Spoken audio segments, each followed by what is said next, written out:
제가 오늘 말씀드릴 내용은 그 NADPH 옥시데이즈라고 하는 그 화합물이 알츠하이머 디지즈를 좀 어떻게 치료할 수 있을까에 대한 연구를 지난 몇 년간 해왔고요. 저는 이화여자대학교 생명과에서 재직 중이고, 이따 잠깐 말씀드리겠지만 회사도 하나 내서 지금 운영 중에 있습니다. 제가 오늘 말씀드릴 내용의 가장 중요한 것은 지금 여기 빨간 글씨로 되어 있는 알츠하이머 뇌조직에서 낙스에 의한 활성산소의 기능을 연구를 하고 그것을 또 저해제를 개발함으로써 그 뇌가 지금 현재로서는 회복이 안 되는 뇌로 알려져 있는데 저희 약물에 의해서 이것이 좀 회복이 되는 가능성에 대해서 좀 보여드리고 그것이 현재 임상 일상에 진행하려고 지금 예정 중에 있습니다. 저희 낙스 저해제의 기본적인 개념이 이제 매우 중요한데요. 저희는 이렇게 수도 이론을 사용하고 있습니다. 수도라는 것은 우리 몸에서 우리가 호기성 호흡, 즉 산소 호흡을 하는 동안에 생성이 될 때 이 활성산소가 이렇게 생겨나고 없어지는 것이 마치 물탱크에 물이 들어오고 나가는 것이 일정하게 되는 것과 거의 비슷하다라는 개념입니다. 즉 활성산소가 만들어지는 것과 우리 몸에서 항산화제에서 없어지는 것이 굉장히 밸런스가 잘 맞춰져 있습니다. 여기 지금 들으시는 모든 분들이 굉장히 건강하신 분으로서 거의 지금 들으시는 분들 대부분이 이렇게 활성산소가 만들어지는 것과 없어지는 것이 거의 밸런스가 잘 맞춰져 있어서 소량의 활성산소는 우리 몸에 꼭 필요합니다. 이 소량 남은 활성산소는 우리 몸에서 세포의 재생 또는 성장, 분화 등을 매우 잘 진행시키는 것으로 알려져 있습니다. 그런데 여러 가지 병증, 우리가 오늘 말씀드릴 알츠하이머 디지즈에서는 베타 아밀로이드와 같은 여러 가지 리스크 팩터들이 증가가 되고 그것이 애그리게이트가 돼서 여러 가지 베타 아밀로이드 패시, 즉 베타 아밀로이드에 의한 독성이 진행이 되면은 뉴로날 셀이나 마이크로글리알 셀과 같은 데서 활성산소의 양이 증가가 되고 그것이 궁극적으로 우리 몸에서 없앨 수 있는 엔티옥시던트의 양을 넘어서게 되면 그것이 결국은 비정상으로 가게 돼서 우리 몸에서 병증을 일으킬 수가 있다는 것이죠. 그럴 때 여기에 활성산소를 만드는 대부분의 것이 낙스를 통해서 이루어지기 때문에 우리는 블러드 브레인 배리어를 통과할 수 있는 낙스 저해제를 개발함으로써 우리가 이것을 다시 정상으로 돌이킨다면 우리가 알츠하이머를 우리가 치료할 수 있지 않을까라는 개념에서 우리가 약물을 개발하기 시작하였습니다. 오늘 주제인 NADPH 옥시데이즈, 낙스는 지금 현재까지 7개가 알려져 있습니다. 낙스 1, 2, 3, 4, 5, 디옥스 1, 2, 그래서 7개고요. 이 낙스는 기본적인 구조가 이와 같은 듀핀 아이런 폭스라고 멤브레인을 6번을 통과하며 긴 C 터미널 테일을 통해서 NADPH와 FAD를 결합하고 있고 또 트랜스 멤브레인 도메인은 흰 그룹이 존재함으로써 활성산소를 만들어내는 것으로 알려져 있는 효소입니다. 이 효소는 세포막에 존재하기 때문에 외부에서 오는 신호에 의해서 쉽게 활성화가 됩니다. 즉 리셉터와 굉장히 긴밀하게 연결이 돼서 활성산소를 생성하는 효소로 알려져 있습니다. 이 그림은 무엇이냐면 어떻게 NADPH 옥시데이즈가 활성화되느냐라는 것인데요. 이렇게 GP 아이런 폭스, 예를 들어서 낙스2와 같은 경우는 GP 아이런 폭스가 NADPH로부터 이렇게 트랜스 멤브레인 구조로 전자를 보낼 수가 없습니다. 그 이유는 이 NADPH 옥시데이즈와 결합하는 힘이 매우 작습니다. 그래서 이 효소는 어떤 게 필요하냐면 여러 가지 액세서리 프로테인들이 이렇게 필요합니다. 이런 액세서리 프로테인, 47FOX, 67FOX, 렉 프로테인, P40FOX 이런 단백질들이 오고 P22라고 하는 인테그랄 프로테인이 오게 되면 이 구조가 굉장히 안정화가 돼서 단단하게 됐을 때 NADPH에 의한 어피니티가 증가돼서 전자가 트랜스 멤브레인 구조로 이렇게 가는 거죠. 즉 NADPH로부터 FAD로, FAD에서 힘으로 전자가 전달이 돼서 이 활성산소를 만들어내는 매우 독특한 구조를 가지고 있습니다. 즉, 우리 몸에는 유일하게 NADPH와 FAD, 힘을 세 개를 동시에 가지고 있는 효소 체계는 없습니다. 이 각각 NADPH 또는 FAD 또는 힘, 이렇게 따로따로 가지고 있을 수는 있지만은 이것을 세 개를 동시에 가지고 있는 효소는 NADPH가 유일한 단백질이라고 생각을 하고 있습니다. 이런 NADPH 억시드, 낙스는 7개가 각각의 다른 조직 내에서 굉장히 많이 존재하지만 우리가 관심을 갖는 뉴런 또는 에서는 낙스1과 4가 또는 마이크로글리아, 보통 다른 세포에서는 페고사이틱 셀 또는 매크로페이지 이렇게 얘기하는데 거기에서는 낙스2가 굉장히 많이 발현되고 있고, 이런 관련된 질병에 대한 것은 지금까지 굉장히 다양한 논문이 질병과 관련이 있다는 것이 발표가 되었습니다. 또한 이와 같은 다양한 질병이 연관성이 있는 것에 대해서 우리는 논문을 조사해 보니까 이렇게 낙스1 또는 낙스4, 낙스2, 낙스5 또는 듀옥스 등등이 각각의 굉장히 독특한 질병과 연관성이 있고, 특히 알츠하이머와 같은 뉴로 디제너러티브 디지즈, 퇴행성 뇌질환 같은 경우는 낙스4와 낙스2가 굉장히 중요한 역할을 하는 것으로 알려져 있습니다. 그래서 제가 지난 5년 전에 저희 연구실에서 실험실을 창업을 해서, 회사를 창업을 해서 저희가 이제 여러 가지 약물을 개발 중에 있는데요. 그 중에서 우리가 가장 포커스를 하고 있는 것은 염증에 의해서 이 낙스가 관여하기 때문에 이 낙스를 통해서 만들어진 이 ROS가 다양한 질환, 즉 당뇨병성 신증 또는 황반변성, 퇴행성 뇌질환, 폐섬유화증 또는 글라이오블라스토마, 뇌종양 이런 등등에 모두 관여하고 있기 때문에 각각의 화합물을 지금 현재 개발 중에 있고, 오늘 제가 소개해드릴 내용은 알츠하이머 디지즈에 관련된 내용을 말씀드리도록 하겠습니다. 왜 뇌조직은 낙스에 의한 활성산소에 약한가라는 것은 굉장히 많은 연구가 잘 되어 있습니다. 여러분들 잘 아시다시피 우리의 뇌조직은 전체 호흡을 하는 전체 산소 소비의 20%를 차지합니다. 오히려 20%에서 우리가 운동 중에는 30%까지 또는 공부를 할 때는 30%까지 되는 것으로 알려져 있죠. 따라서 우리 몸에서 대부분의 에너지, 글루코스와 산소는 우리 뇌에서 많이 소비를 하고 있습니다. 그래서 그것을 통해서 우리가 여러 가지 생활을 영위할 수 있죠. 그런데 이런 호흡을 하는 동안에 이렇게 산소가 소비가 된다는 뜻은 여기에 산소가 마이토콘드리아에서 산소가 약간씩 리키지가 됩니다. 보통은 전체 호흡하는 산소의 2% 정도가 리킹이 되는 것으로 알려져 있고요. 그러니까 전체 우리가 호흡하는 거의 1% 정도가 활성산소가 만들어지는 것이죠. 활성산소가 만들어지면은 여기에 보시면 여러 가지 엔티옥시던트들이 이렇게 존재를 하게 돼서 그것을 우리가 엔티옥시던트 시스템에서 잘 조절이 되어 있습니다. 여기 GSH나 글루타사이온 같은 것이 굉장히 많이 존재하면서 ROS 레벨을 조절할 수가 있죠. 그런데 우리가 메타볼리즘을 하는 효소들이 대표적으로 전이금속들이 많고, 또한 그런 것들이 궁극적으로 이제 리킹이 되면서 활성산소를 만들어낼 수 있어서 우리 뇌 조직은 굉장히 항산화제와 활성산소의 균형이 잘 맞춰져 있습니다. 우리가 살아가기 위해서는 잘 맞춰져 있는데 근데 매우 불균형적인 균형입니다. 그러니까 불안정한 균형이죠.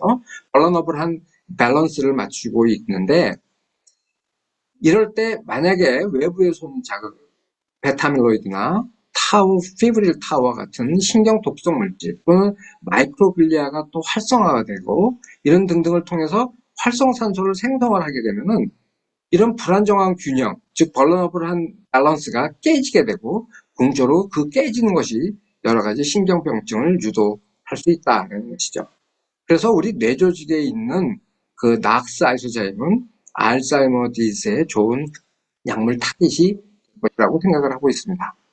즉 우리 몸에서는 이렇게 항산화제와 활성산소가 굉장히 밸런스가 잘 맞춰져 있어서 우리의 뇌가 정상적으로 잘 작동이 되지만 여러 가지 그 병증이 있어 특히 그 알츠하이머 환자의 뇌조직 같은 데서는 베타밀로이드와 타우가 과발현이 되거나 또는 그게 애그리게이트가 됨으로써 신경 독성을 일으키고 그것이 활성산소를 많이 만들어내게 되면 이미 있는 활성산화제로는 이것을 도저히 감당할 수가 없어서 이 밸런스가 흐트러지게 됩니다. 즉 아까와 같이 이렇게 물 수조 이론에 의해서 그 물이 차오르듯이 우리 몸에서도 우리 뇌조직에서 활성산소가 타오르게 되면 여러 가지 병증이 생길 수 있고 특히 알츠하이머 디지즈에서는 그것이 매우 중요하다 이렇게 생각을 하고 있어서 저희는 블러드 브레인 배리어를 통과할 수 있는 낙스저해제를 개발함으로써 우리가 이것을 정상화시키는데 우리가 첫 번째 목표가 있겠습니다. 따라서 이 억서티브 스트레스는 알츠하이머 디지즈와 매우 연관성이 많다는 논문은 진짜 많이 있습니다. 아마 여러분들이 그 펀메드나 또는 구글에서 금방 억서티브 스트레스와 알츠하이머 디지즈를 치면은 수백 편, 수천 편의 논문을 쉽게 찾아볼 수 있는데요. 여기에 오래된 리뷰지만 제가 이 리뷰를 가져온 것은 굉장히 많은 연구가 이미 그 한 십몇 년 전부터 잘 정립이 되어 왔다는 뜻을 보이기 위한 것이고요. 따라서 억서티브 스트레스는 알츠하이머 디지즈와 연관성이 많고 따라서 이게 많기 때문에 이제 단순하게 생각을 할 수가 있죠. 활성산소만 제거하면은 고쳐지는 거 아닌가 이런 생각을 하게 된 거죠. 그래서 굉장히 많은 다국적 제약사는 여기 보시는 것 같이 크로스 섹셔널 스터디에서는 14,000명 이상, 그 롱기튜디널 익스페리먼트에서는 30년 이상 끌고 가면서 이 항산화제를 투여를 하는 실험을 했습니다. 바이타민 C, 바이타민 E, 같이 써주는 거, 이런 등등을 많이 했는데 결론은 뭐냐? 항산화제 요법은 아무런 효과가 없다라는 것입니다. 이게 왜 그러냐? 우리의 그 수조 이론을 가지고서 우리가 설명을 할 수가 있습니다. 그러니까 다국적 대학사에서 이 항산화제 요법을 많이 사용을 했는데 실패를 한 이유는 아까 보신 것 같이 14,000명 이상 또는 30년 이상 롱기튜디널 익스퍼리먼트에서 왜 실패했느냐? 우리 수조 이론에 의하면 항산화제 요법은 이렇게 물이 넘치는데 이 걸레로 이 물을 닦아주는 정도밖에 되지 않습니다. 여기 목욕탕에 이렇게 물이 들어와서 목욕탕에 물이 넘치고 있다면 그건 여러분들 같은 경우는 어떻게 하겠습니까? 당연히 들어오는 입구를 잠가줘야 되겠죠. 즉 근본적인 쪽 디지즈 모디파잉 세라피가 꼭 필요하다라는 것이고요.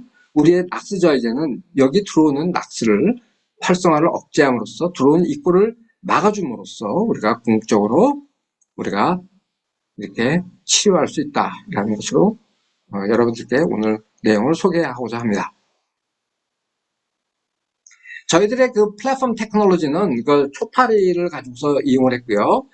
저 이원재 교수님을 통해서 15년 전에 논문을 나간 그 드라소필라를 이용해서 이 휴먼 낙스를 원바이원 스와핑해서 넣었습니다. 그래서 이 드라소필라의 낙스는 RNAi 가지고 없애고 휴먼 낙스를 원바이원 집어넣어서 7개의 트랜스제닉 플라이를 만들어서 이 트랜스 플라이에서 그 NADPH를 농도를 적절하게 주면은 이 전자는 이쪽으로 전달이 돼서 활성산소를 만들어내게 되면 이 활성산소가 궁극적으로 루시제닌을, 즉 리듀스 폼 루시제닌은 루미너선스가 없는데 이 H2O2에서 얘가 억시다이즈가 되면은 루미너선스가 나타나게 되고 그랬을 때 우리 저해제를 통해서 이것을 막을 수가 있어서 우리가 루시제닌으로 우리가 스크리닝을 할 수가 있었습니다.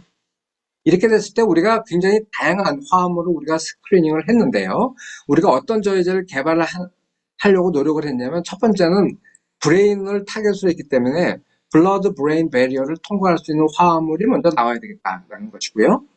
그래서 그 ROS를 조절을 해야 되는 것이고요. 두 번째는 뇌조직에서 발현되는 낙스 저해제를 억제해야 되겠다. 즉 뇌조직에는 신경세포에는 낙스1과 낙스4 두 가지가 존재하고 많은 경우가 낙스4가 많이 존재합니다.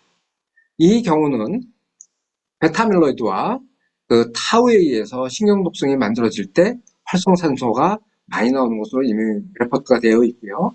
또는 마이크로글리아와 또 에스트로사이트, 마이크로글리아나 에스트로사이트는 낙스2가 관련이 되어 있는데 낙스4도 활성화가 됐을 때는 소량 발현이 됩니다. 이런 거에 의해서 신경염증이 생길 때도 그 낙스가 관여하며 이들이 ROS를 만들어내는 것으로 알려져 있습니다. 그래서 우리는 BBB를 통과하고 낙스 저해를 통해서 에이즈 병증에 의한 활성산소를 적절히 줄 수 있는가에 대해서 이제 우리가 개발을 시작을 하였습니다. 그래서 우리가 그 얻은 화합물은 이와 같이 그 여러 가지 이 이름 복잡한 것으로 되어 있는데요.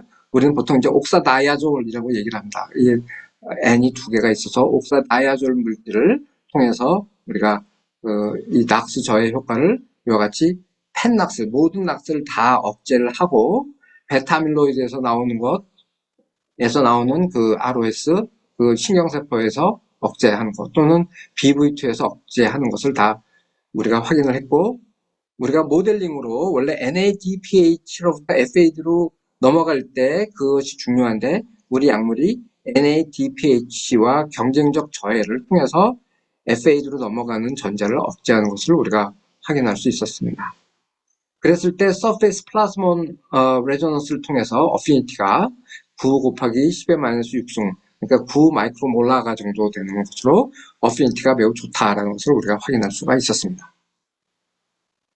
특히 이들이 우리 브레인에 들어가서 우리가 적절하게 그 작동을 하는지를 이제 그 PK나 또는 브레인에서 이제 플라즈마의 레이쇼를 우리가 측정해서 우리가 했습니다. 여기에 뭐 적혀져 있는 내용은 뭐냐면 몇 퍼센트가 들어가요? 한 2.7%가 들어가고요.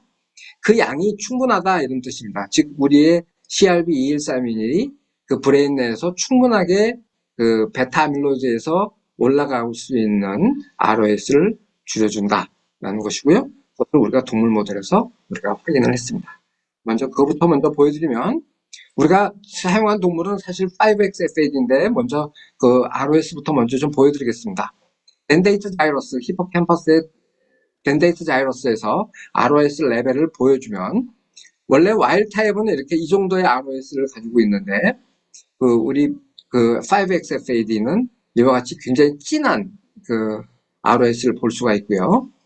근데 우리 약물을 1mg, 3mg, 10mg per kg으로 우리가 먹여주면 이것이 농도 디펜던트하게 감소하는 것을 볼 수가 있고, 이것이 거의 나중에는 이 와일드 타입, 즉 5XFAD의 와일드 타입 정도로 내려간다라는 것을 우리가 확인할 수 있었습니다.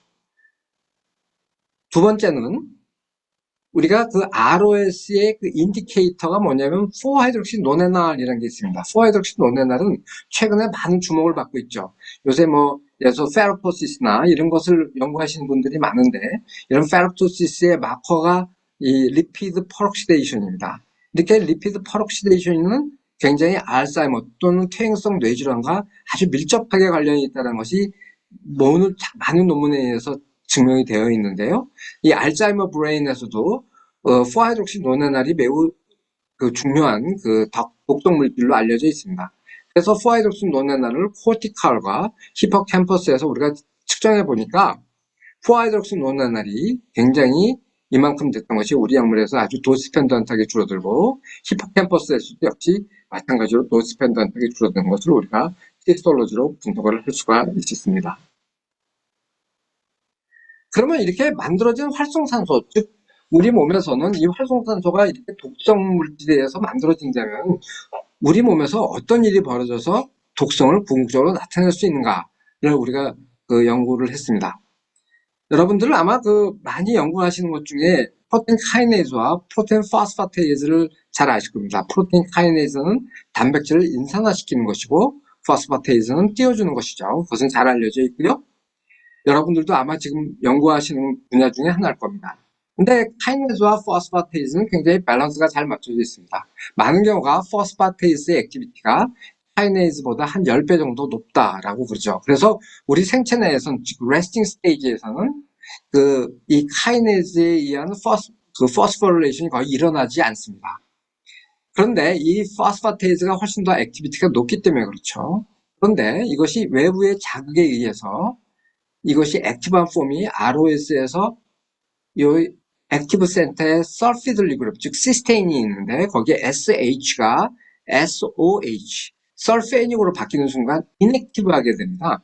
인액티브하게 되면 이 둘 사이의 밸런스가 깨지게 되죠. 깨져서 카이네즈 액티비티가 올라가게 되고 이 카이네즈 액티비티는 실질적으로 주변에 있는 타겟 프로테인들을 인산화시켜서 이게 궁극적으로 여러 가지 단백질의 인산화를 유도한다라는 것이죠. 즉 활성탄소는 즉 베타밀로이드나 여러 가지 피브릴 타워 같은 것에 의해서 만들어진 활성산소는 포스파테이스 액티비티를 억제함으로써 상대적으로 카이네즈 액티비티를 올리게 되고 그것이 궁극적으로 타우의 인산화를 증가하는 것으로 우리는 생각하고 있습니다.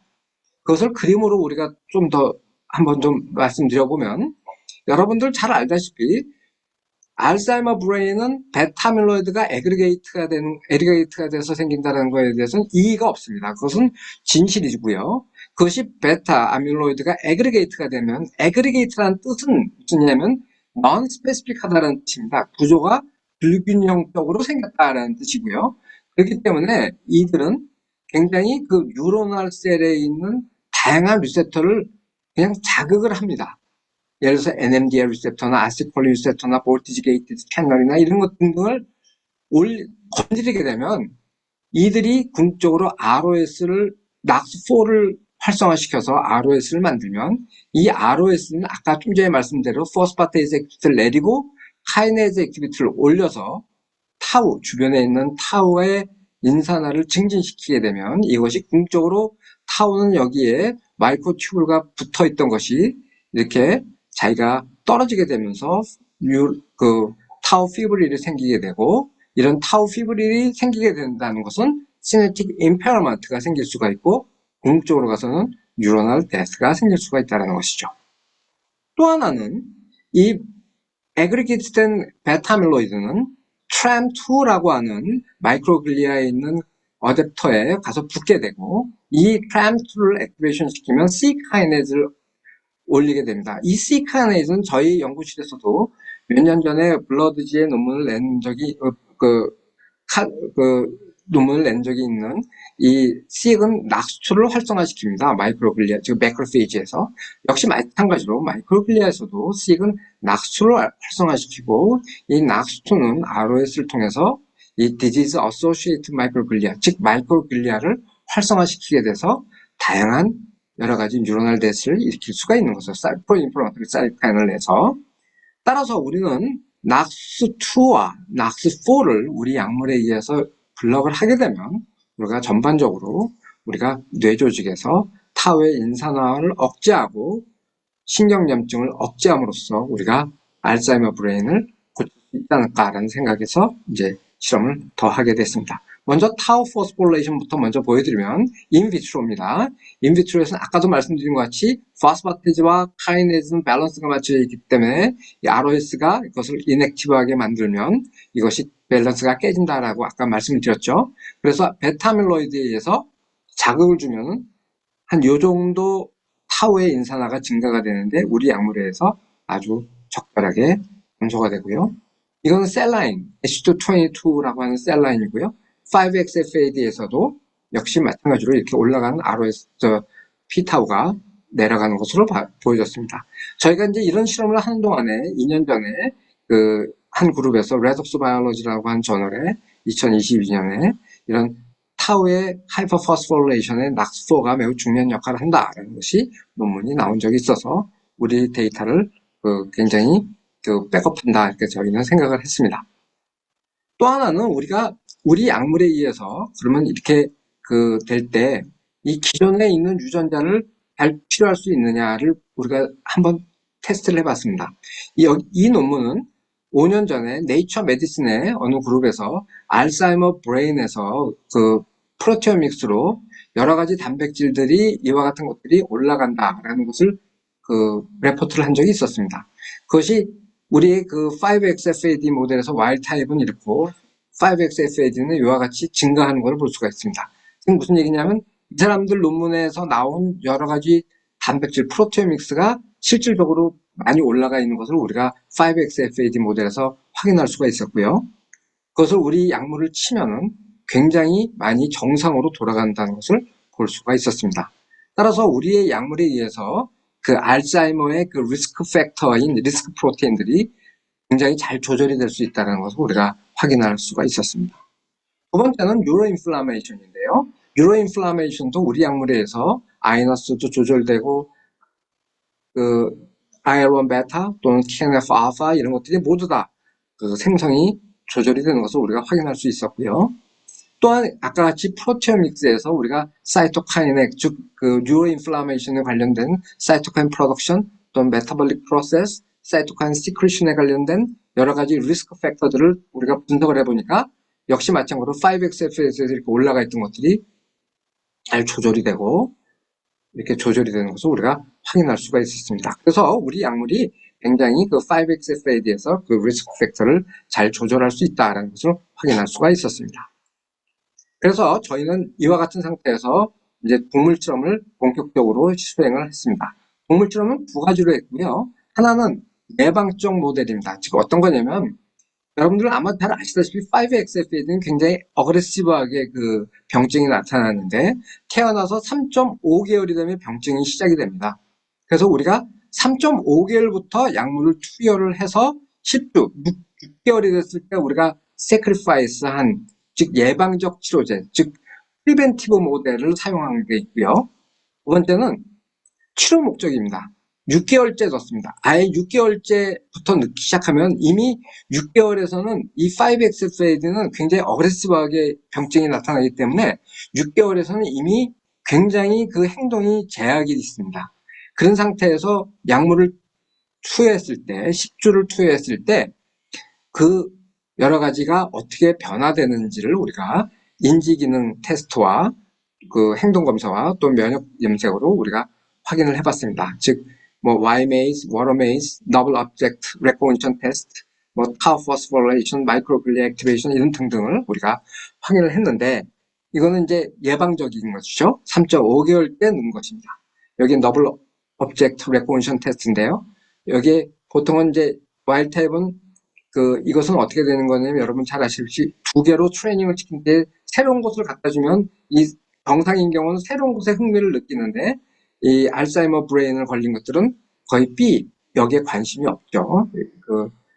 거의 차이가 안 납니다. 근데 정상은 굉장히 B에 관심을 많이 갖는데 우리 약물을 주면은 도스 디펜던트하게 B에 관심이 가는 것을 확인할 수 있었고요. Y-maze에서도 역시 마찬가지로 그 spontaneous alteration이 그 증가되는 것을 확인했고 워터메이즈에서도 역시 잘 증가되는 걸 보여줬는데요. 그것을 우리가 이제 무비로 좀 보여드리도록 하겠습니다. 워터메이즈인데요. 이게 와일드 타입 보통의 이제 G입니다.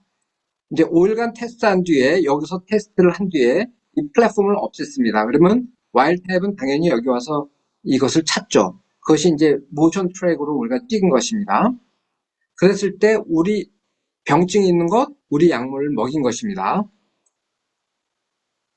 여기에서 똑같이 놔줬을 때 이 플랫폼을 없애면은 5XFAD는 뭐 전혀 뭐 못 찾는데 우리 약물을 준 것은 여기 와서 굉장히 그래도 여기 플랫폼이 있었다라고 이렇게 찾고 다니죠. 이런 것을 봐서 이제 이런 모션 트랙을 우리가 보면은 이 동물은 병증 있는 것은 그냥 주변만 여기 탈출하려고 이 옆에만 막 봅니다. 그에 비해서 우리 약을 먹인 것은 여기 와서 그래도 찾으려고 굉장히 많은 노력을 하는 걸 볼 수가 있죠. 이래서 우리가 굉장히 그 비헤이비어 테스트에서 증가된 것을 보여줬습니다. 그렇다 그러면 우리 약물이 베타밀로이드를 없애줄 수 있는가를 봤더니 저희 약물은 베타밀로이드는 그렇게 그 없애주지를 않더라고요. 베타밀로이드 애그리게이트는 없애주지 않았고요.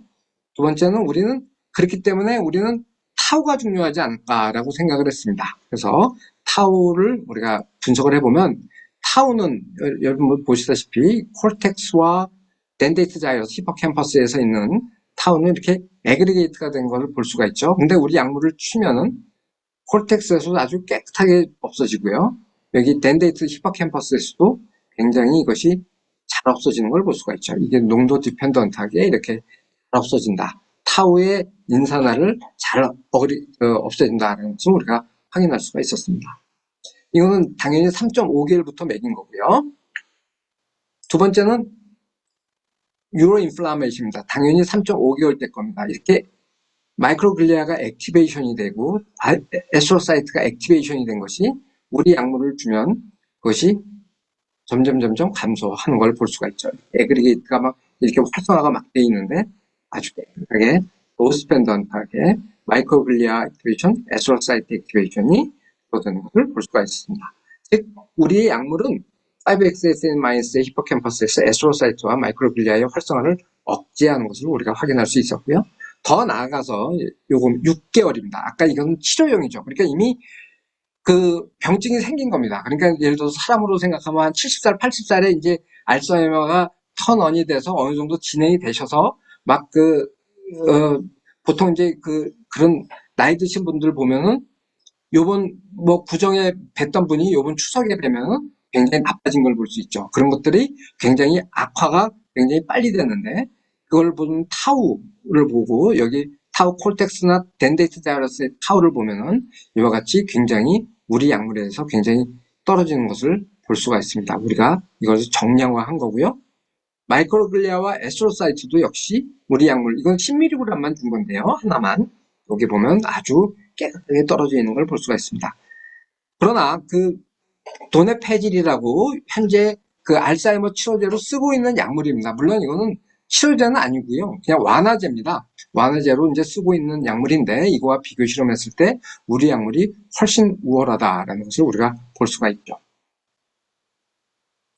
그러면 이와 같이 우리가 이제 가지고 있는 의문은 뭐냐면 이 낙수저에 의해서 타우가 억제되고 신경염증이 억제된다면 우리 실질적으로 어떤 결과가 나타날까라고 생각을 하는 거죠. 그래서 저희는 유론과 임머천 유론, 머천 유론과 임머천 유론의 분석을 한번 해봤습니다.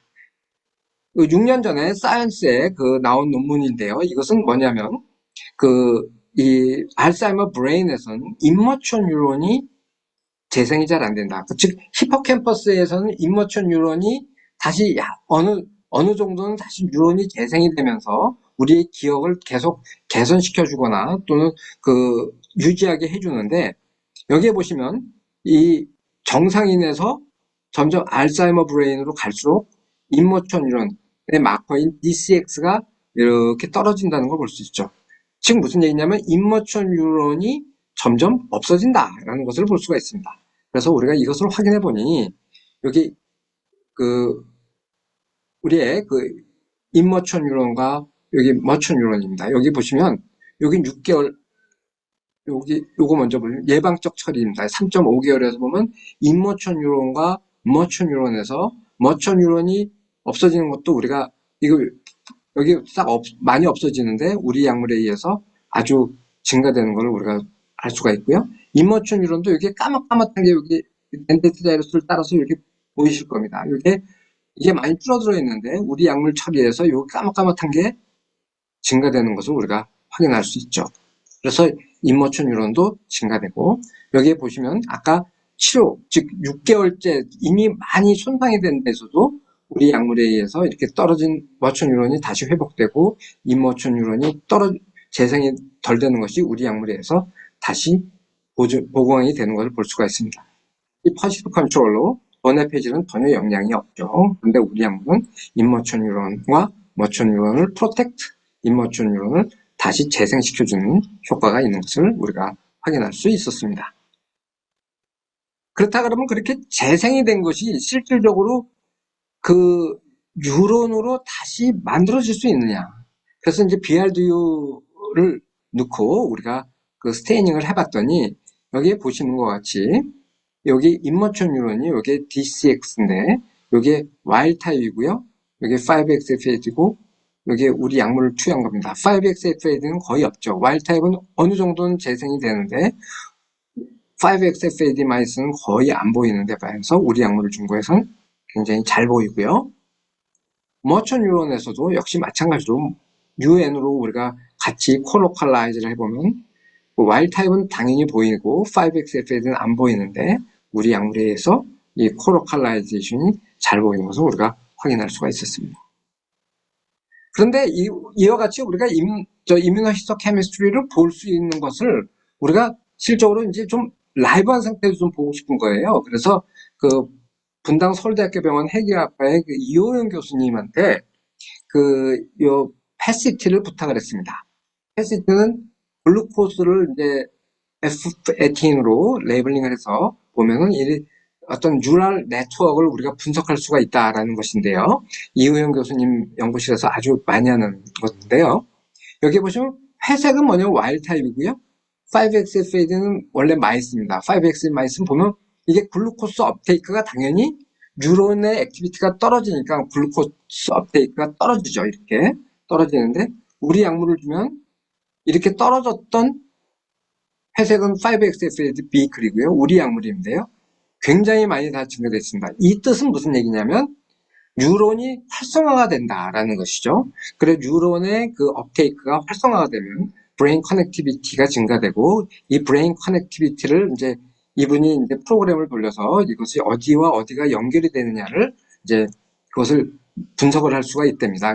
이런 걸로요. 그래서 이분께 의뢰를 해서 해봤더니 어떤 거냐면 이렇게 이런 동물의 그 행동과 일치할 수 있는, 즉 이게 찾아가려면 이 눈을 볼 줄 알아야 되는데 이 ventricular lateral과 parietal temporal cortex가 굉장히 커넥티비티가 크다.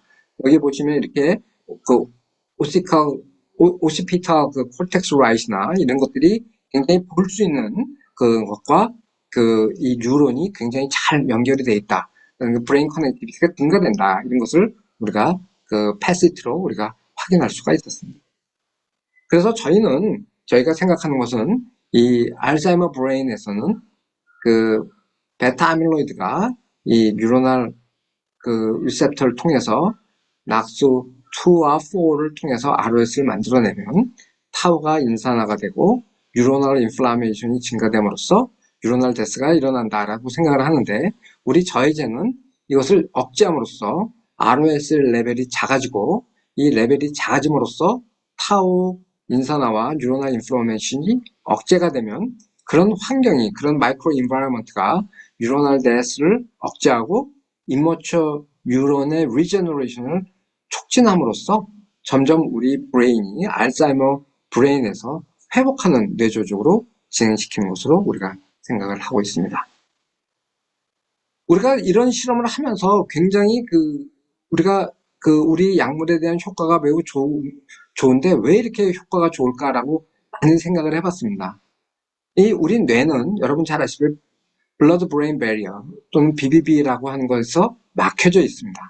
따라서 굉장히 막혀져 있는 상태에서 ROS, 아까 벌러너블, 즉 아직 불안정한 균형이 이루어져 있을 때 그것이 ROS가 나오게 되면 굉장히 병증이 과잉 생성된 활성산소에 의해서 독성이 증가가 되고 그것이 굉장히 나빠지는 환경이죠. 왜냐하면 굉장히 폐쇄된 조직이니까 거기서 굉장히 나빠지는데 우리가 낙스 저해제를 우리가 여기에 넣을 수만 있다면 우리 약물 지금과 같은 통해서 활성산소를 억제하고 활성산소가 억제가 되면 순간적으로 우리의 뇌조직에는 굉장히 많은 엔티옥시던트 시스템이 있기 때문에 우리의 생리적인 반응을 좋은 방향으로 돌릴 거다라고 생각을 하고 있습니다. 따라서 우리의 낙스 저해제는 타우의 독성과 신경염증을 억제하는 굉장히 좋은 마이크로 인바이러먼트를 만들고 마이크로 인바이러먼트를 만들면 신경세포의 재생이 촉진이 돼서 회복하는 뇌조직으로 진행하는가 하는 것 아닌가. 즉 우리의 약물이 알츠하이머 치료제의 disease modified, 그러니까 우리의 뉴로널이 죽어나가는 것을 다시 보충해 줄 수 있는 disease modifying therapy가 아닌가 하고 저희는 생각을 하고 있습니다.